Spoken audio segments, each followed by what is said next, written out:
Coach Corey Wayne, and this is my video coaching newsletter. And the topic of today's newsletter is going to be, she's cold and unappreciative. Well, I get a lot of emails from men and women who are in situations with people who they've been maybe dating and seeing off and on. They always seem to get treated like a second-class citizen. So I've got one here with a guy who's basically been putting up with this for, it's about a year and a half, he says. And it just really doesn't seem to be getting him anywhere. So he describes some interactions they've had over the past couple of months and some of their text exchanges. So I'm going to go through and analyze the situation for him and give him my honest assessment of what he really should be doing and saying with her, and if there's even a chance to turn things around with her. And so I got a quote that I wrote, and we'll go through his email. The quote says, "The greatest gift that you can give someone is the gift of your time. You should treat your time like it's the most precious thing in the world to you. If you do, then you will no longer allow other people to waste your time, take you for granted, disrespect you, or treat you like a second-class citizen. When people value and respect your time, you give them the gift of more of your time. When people treat you harshly, take you for granted, or treat you like a disposable commodity, you should give them the gift of missing you. If you value, love, and respect yourself, you will make sure and only allow people into your life and inner circle that treat you that way." Definitely something to think about. So he says, "Hey Corey, I've been on and off with this girl for a year and a half. We live 4 hours apart." 4 hours apart? Where's the benefit? Off and on for a year and a half for somebody that lives 4 hours away? Already, that's somebody, it's really not worth a hell of a lot of your time. It's okay if they live 4 hours away and things have been going well for a year and a half, but when it's like this, it's like, why would you want to drive 4 hours to be with somebody who's going to treat you like a second-class citizen? Do you really want to invest that much time and energy in somebody who's just not appreciating you? Fuck that noise. "I made a lot of mistakes in the past. In the present moment, I'm still fucking up, mostly for not being the leader and charming lover. But she still chases me. She's the type of woman that only dates one guy at a time, very loyal. In November, she was pursuing me a lot. I had a phone coaching session on November 20th with you, and you told me to make dates. It was obvious she wanted to see me, and I was expecting her to be the man and ask me out. The following takes place after our phone coaching session. The next day, after the phone coaching session," love motorcycles, "on November 21st, she texted me to invite me to her college graduation on December 5th, and I agreed. I know this was a mistake because you shouldn't agree to this until you are serious. The following week, I texted her and asked her when she was free to get together. I made a definite date to get together on Sunday, November 30th. The days before the date, she was telling me that we should take a trip together at the end of December. It was kind of feeling like we were going back into a relationship." You don't go from being off and on to all of a sudden being in a relationship, dude. It's a slow progression of things. That tells me you're still focused on locking her down to a commitment and getting her back, so to speak. I felt it was too much, so I didn't make plans. On Sunday, I got to her house and she cooked for me. After I was massaging all of her body in bed, everything but her panties were off and we almost had sex, but she was on her period. We only had sex one time in the past. Ouch. A whole year and a half and you had sex once. After a while, she asked if we could just go and do some errands with my car since she doesn't have one, and I agreed." And he says, "Mistake. This was the type of thing a boyfriend would do and not when you're just starting to date again." I mean, the bottom line is you're hanging out and you're doing errands together. And by this point, I would think after a year and a half, you should kind of know what her cycle is. So if you're making plans to go spend time together and you're hoping the indoor Olympics are going to happen and you know she's on her period, you got to think of the logistics of these things ahead of time. And part of the problem is you obviously don't have a lot of options with other women if you're jumping through your butt to go drive 4 hours away with a woman who's still you've only had sex with one time. That's somebody that's a low priority. In other words, you're like the comfort guy. You're like the guy that is the backup dude. If she doesn't have any other guys in her life, you're like the break glass in case of emergency kind of dude. Do you really want to be a backup when she's got no other dudes in her life? You're going to drive 4 hours? Because she knows, because you've jumped through your butt so much in the past year and a half, that if she's got no guy for male companionship, that she can just get on the phone or send you a text and you're hop in your car and you're going to drive 4 hours away. Think about that for a second. You're inviting her to continue to treat you this way by this behavior. What I teach, especially in the article and video, 7 Principles to Get an Ex Back, this woman should be driving to come see you. But you're not doing that. I don't tell you to go drive 4 hours away to be with a girl who's treating you like a second-class citizen and who's only had sex with you once. If she reaches out, hey, when are you free to get together? And she's like, oh, why don't you drive up to my graduate? Oh, I can't make it that weekend, but I would definitely love to see you. When are you going to be in town where we can get together? She needs to come visit you. This is part of the problem. You're Mr. Backup. You're the break glass in case of emergency kind of dude. Now, if this was your girlfriend and you guys were hanging out, having fun, and hooking up, and she had come to see you 3 or 4 times in a row, like I talk about in the video, 7 Principles to Get an Ex Back, that's a different story. Sure, yeah, you drive and go to a graduation, but no fucking way with this particular chick. After the errands, I drove to this place where I wanted to go bowling, and then she said she was too tired to go bowling. Yeah, you do all of her fucking errands, and now she doesn't want to go out and do anything fun. Well, you're a barrel of monkeys, so I'm going to hop in my car and I'm going to drive 4 hours to go back home. Then we got something to eat, and she asked me where I was going next, so I told her I was driving back to my town since it was 10 p.m. She said that she wouldn't let me drive back, that I should just stay with her the night, and I agreed. Dude, you're driving 4 hours away? You're driving 4 hours to spend the day with her and then 4 hours back? What are you fucking thinking, dude? No way would I agree to that. She needs to come to you, man. It's not your fault that she... And then you go, oh, well, she doesn't have a car. Like, okay, well, she can take the bus. She can fly. If you're really important, she'll make the effort. And it doesn't sound like she's willing to make the effort. And see, you're jumping through your butt and you're doing all these things that she wants, and what are you getting for it? Fooling around a little? You had sex one time? No way, dude. You gotta have some self-respect, man. She asked if I was going to her graduation before going to sleep, and I told her I would go. It was on a Friday, so we agreed that I would stay with her from Thursday to Saturday. However, I didn't make a definite time to meet her, so the next day after, when I was back in my town, she texted me.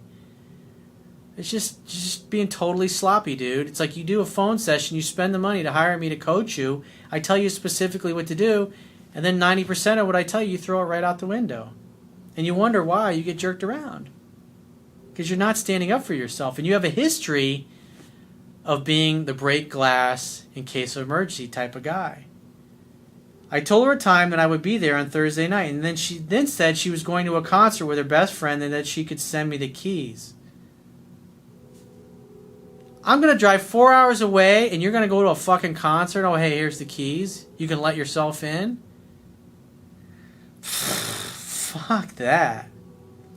I did the takeaway and told her that I was going there to spend time with her, and if she was going to go to a concert, I'd rather meet her the next day at the graduation. I would have just said, hey, I'm going to drive 4 hours, spend my time and my gas to come see you, and you're not even going to be there? You're going to be at a concert with somebody else?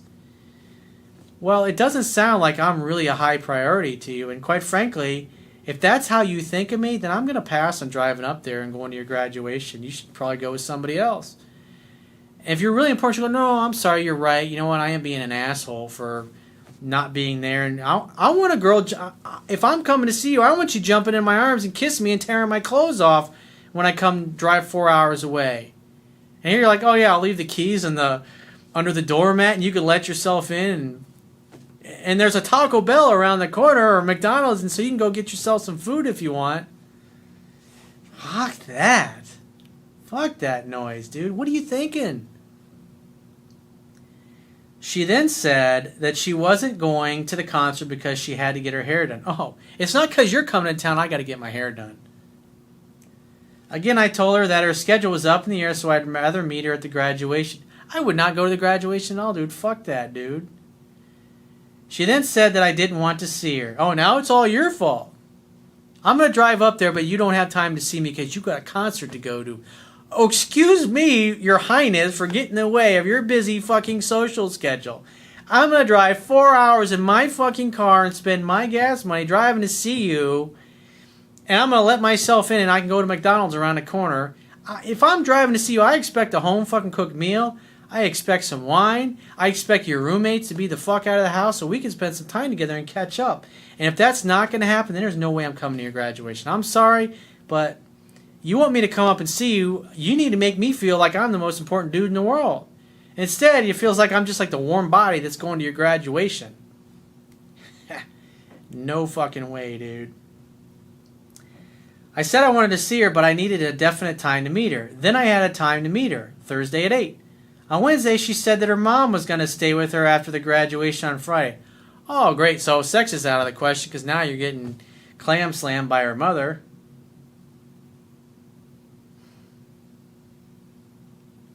I told her I'd go back to my town or stay at a hotel after the graduation. I would have just said, you know what? It sounds like you just need to hang out with your family and you and I can get together some other time. I would have totally withdrawn the offer, dude. It's like, look at yourself. You're totally jumping through your ass just to spend some time with this girl. It's like no sex is going to happen. You're hardly even going to see her. You're just like a male companion. She should pay you. I mean, it's like you're like a male escort. You're not even getting paid. You're not even getting any pussy. You're spending your own money to be her male escort to her graduation. Fuck that.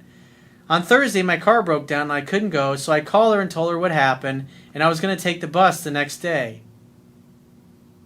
I would have said, oh, shucks, you know what? My car broke down. I'm not going to be able to make it. I really wanted to be there. Oh, darn. I'm not going to have my car back till Monday, and by then it'll be over. I'll have to take a rain check. I got to the next day, and she asked me if I could bring a sandwich for lunch and that she would pay for it. I said yes, and I bought one for me, too. When I got there, I didn't know if I should have asked her to pay me for the sandwich. Well, the only reason you'd ask her to pay for the sandwich, if you'd have given her the sandwich and she's like, I thought you were going to pay me for that. What's up with that? And then she would get all pissed off, like, oh, what are you, cheap? You can't afford $5 for a sandwich? Like, it's not the fact that it's $5 for the sandwich. It's the fact that you told me you were going to pay for it, and I get her and I give you the sandwich, and you don't even offer to pay for it. If you would have said, oh, let me give you the money, I was like, oh, don't worry about it, honey.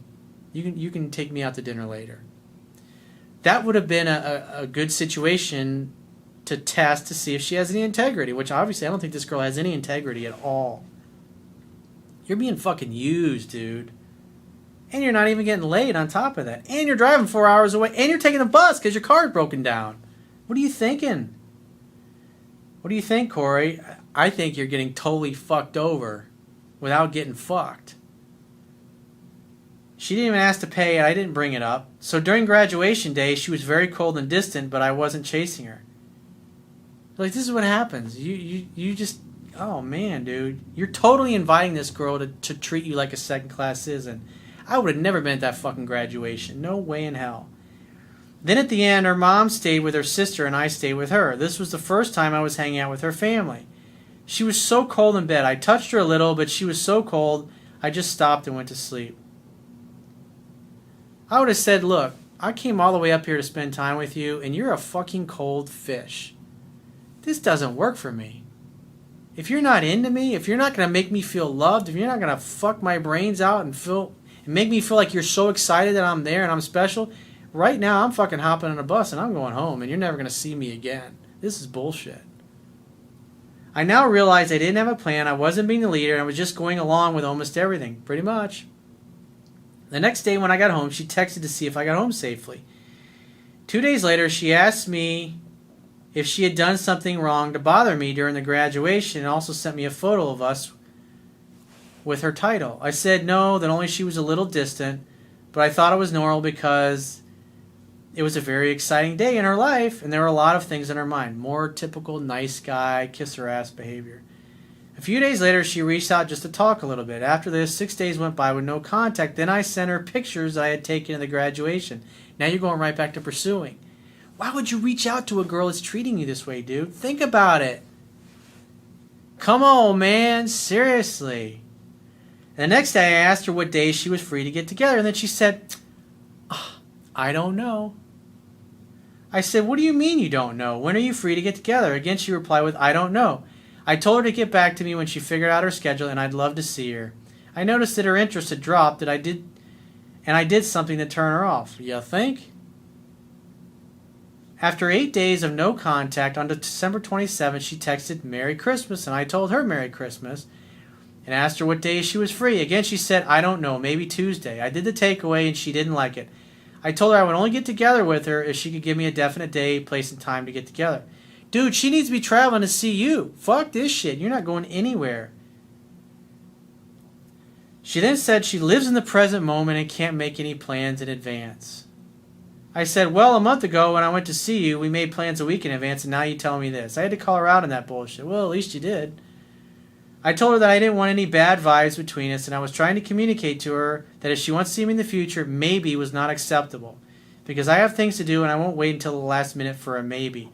I'd rather pass and leave her for some other time that she was definitely available to come visit me. I also told her to let me know a few days in advance that she was available, and we'd make plans in.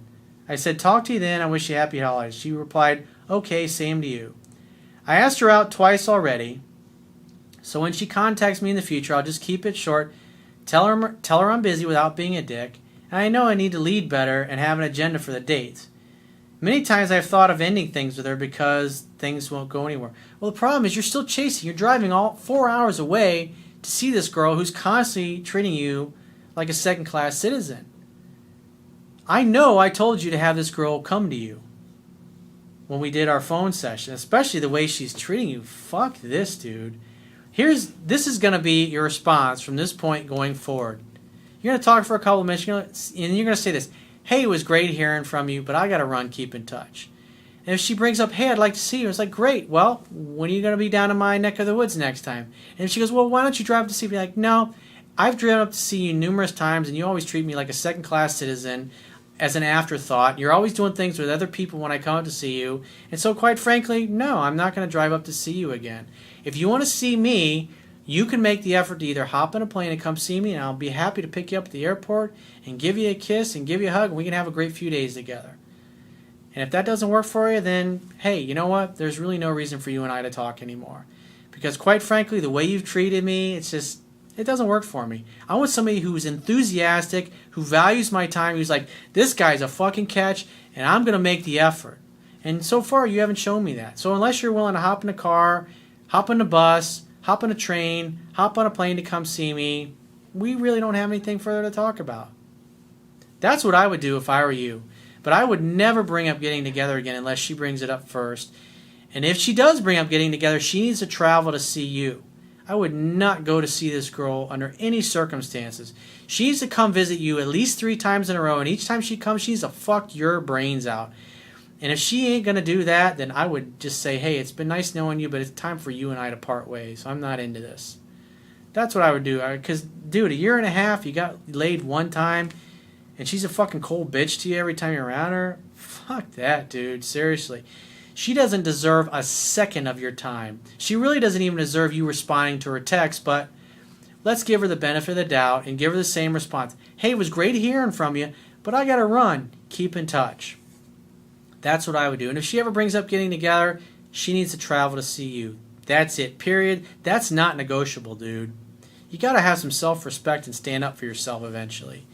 And when is now a good time to stand up for yourself? That's definitely something to think about. So if you'd like to get my help personally, the quickest way is to book a paid phone, Skype, or email coaching session. You can choose any of those options by going to my website, clicking the Products tab at the top of your screen, and follow the instructions for booking whichever option works best for you. And I will talk to you soon.